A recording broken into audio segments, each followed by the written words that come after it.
Alam mo, darating din yung panahon na makakatagpo ka ng isang tao na magpapabago sa takbo ng buhay mo. Isang tao na magpapaligaya at magmamahal sa'yo. At isang tao na ituturing mong mundo. Naniniwala ka ba sa tadhana? Naniniwala ka ba na lahat ng nilalang sa mundong to may nakalaan na kanya-kanyang kapareha?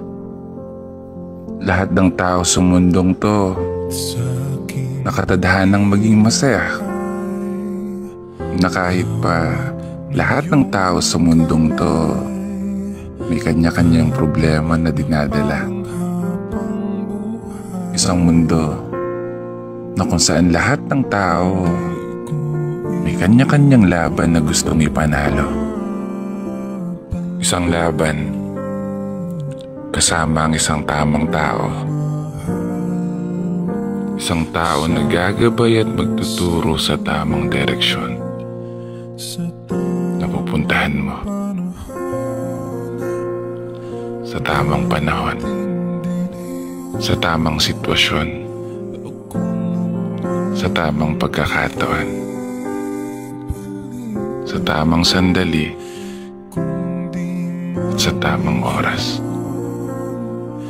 Darating din ng tamang tao na makakasama mong humarap sa bawat bukas.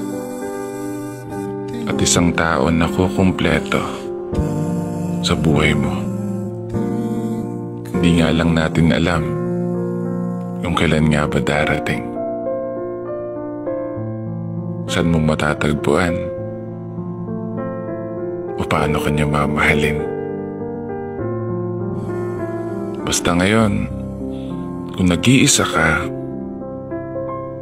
i-enjoy mo yung buhay at mas kilalanin mo pa yung sarili mo sa ano pa yung kaya mong gawin, hanggang saan pa yung kaya mong marating.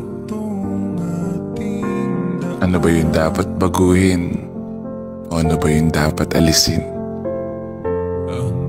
para pag dumating yung araw na ibigay sa'yo ng tadhana at makatagpo ka ng tamang tao, handa na ang sarili mo.